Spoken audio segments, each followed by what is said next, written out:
Perfect కొలతలతో ఈజీగా టేస్టీగా ఉండే స్వీట్ రెసిపీ. ఫస్ట్ అయితే ప్యాన్ పెట్టుకొని 2 స్పూన్ల వరకు నెయ్యి వేసుకోవాలి. ఇది వేడైన తర్వాత జీడిపప్పులు వేసుకుని ఫ్రై చేసుకోవాలి. ఇవి గోల్డెన్ బ్రౌన్ వచ్చేంత వరకు వేయించుకున్న తర్వాత కిస్మిస్లు వేసుకోవాలి. ఫస్ట్ జీడిపప్పుతో వేసేస్తే ఇవి కొంచెం డార్క్ అయిపోతాయి. లాస్ట్లో వేసుకుంటే సరిపోద్ది. ఇదిగోండి గోల్డెన్ బ్రౌన్ వచ్చాయి, పైకి పొంగాయి కదా. ఇంక ప్లేట్లోకి తీసేసుకుంటున్నాను. నెక్స్ట్ ఇదే ప్యాన్లో 2 కప్పుల వరకు బొంబాయి రవ్వ వేసుకోవాలి. స్టవ్ సిమ్లో పెట్టుకుని ఫ్రై చేసుకోవాలి. రవ్వ కదా ఊరికే మాడిపోతుంది. కలుపుకుంటూ నెయ్యి అంతా కలిసేలాగా బాగా కలుపుకోవాలి. ఇదంతా కలిపిన తర్వాత నెయ్యి సరిపోలేదనిపిస్తే ఇంకొంచెం యాడ్ చేసుకోవచ్చు. స్టవ్ మాత్రం మీడియం హీట్లోనే పెట్టుకోవాలి. హై ఫ్లేమ్లో పెట్టుకుంటే మాడిపోద్ది. ఇందులోనే ఒక అరకప్పు వరకు కొబ్బరి తురుము వేసుకోవాలి.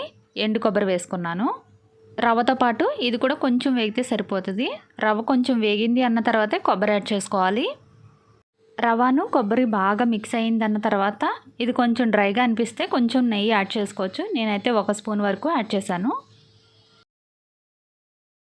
ఇది సిమ్లో పెట్టుకుని దోరగా వేయించుకోవాలి. ఈలోపు మిక్సీ జార్ తీసుకుని పంచదార గ్రైండ్ చేసుకోవాలి. 2 కప్పులు బొంబాయి రవ్వకి 2 కప్పుల కంటే కొంచెం తక్కువ, అంటే పావు కప్పు తక్కువ వేసుకోవాలి. దీనిలో 4 యాలకులు వేసుకొని బాగా గ్రైండ్ చేసుకోవాలి. ఇది మెత్తగా కాకపోయినా కొంచెం సెమీగా ఉంటే సరిపోద్ది. ఇక్కడ స్టవ్ మీద పెట్టిన రవ్వ ఉంది కదా, ఇది కూడా చక్కగా ఫ్రై అయిపోయింది. దోరగా కనిపిస్తుంది కదా, కలర్ అయితే కొంచెం చేంజ్ అయింది కదా. ఈ రవ్వ కొబ్బరి మిశ్రమాన్ని ఒక ప్లేట్లోకి వేసేసుకోవాలి.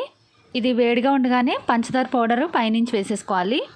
ఇది వేడిగా ఉంటుంది కాబట్టి గరిటతో కలుపుకోవాలి. పంచదార రవ్వ బాగా మిక్స్ అయ్యేటట్టు ఒకసారి బాగా కలిపేసుకోవాలి. ఇదిగోండి ఇలాగా చక్కగా కలిసిపోయింది కదా. దీనిలో వేడి చేసుకున్న పాలు గోరువెచ్చగా ఉండాలి, మరీ వేడిగా ఉండకూడదు. ఒకసారి పోసేయకుండా కొంచెం కొంచెం పోసుకుంటూ చూసుకోవాలి. ఇది ఒకసారి మిక్స్ చేసుకుంటూ ఉంటే తెలుస్తుంది. పిండి పొడి పొడిలాడకుండా బాగా కలిసేటట్టు మొత్తం బాగా కలుపుకోవాలి. ఇందులో పంచదార ఉంది కాబట్టి కొంచెం కరుగుతుంది. అది కూడా పౌడర్లా వేసాం కాబట్టి పాలు వేసేసరికి లిక్విడ్ కదా, ఇంకొంచెం కరుగుద్ది. బాల్స్ చుట్టుకునేటప్పుడు కొంచెం జిగురుతనం వస్తుంది. ఒక 5 నిమిషాలు మూత పెట్టి పక్కన పెట్టుకుని వదిలేసేయాలి. వేయించుకున్న జీడిపప్పు కిస్మిస్ ఉన్నాయి కదా, ఇవి ఒక సైడ్కి వేసాను. ఈ రవ్వది కొంచెం చల్లారింది కదా, ఇంక చేత్తో కొంచెం కొంచెంగా బాగా కలుపుకుంటూ అంతా మిక్స్ చేసుకుంటూ చేత్తో కలపలేదు కాబట్టి ఒక సైడ్ నుంచి చేత్తో కలుపుకుంటూ చేతికి సరిపడినంత ముద్ద తీసుకోవాలి. అంటే మనం లడ్డు చుట్టుకునే అంత తీసుకుంటే సరిపోద్ది. తినేదాన్ని బట్టి సైజు మన ఇష్టం అనమాట. ఇవి మధ్య మధ్యలో జీడిపప్పు కిస్మిస్ మధ్య మధ్యలో యాడ్ చేసుకుంటూ ఈ విధంగా ఒత్తేసుకుంటూ లడ్డు చుట్టేసుకోవాలి. రవ్వలో ముందే కలిపేసుకున్నా పర్వాలేదు, లేదంటే ఎలాగైనా చుట్టినా పర్వాలేదు. పంచదార మరీ పలుకుల్లాగా ఉండకుండా చాలా బాగుంటుంది టేస్టీగా. ఈ విధంగా రౌండ్గా చుట్టుకోవాలి. ఎంతో టేస్టీగా ఉండే రవ్వ లడ్డు అయితే రెడీ అయిపోయింది. 4-5 డేస్ వరకు పాడవకుండా అలానే ఉంటాయి. రెసిపీ ఎలా ఉందో కామెంట్ చేసి చెప్పండి. మరిన్ని రెసిపీస్ కోసం సబ్స్క్రైబ్.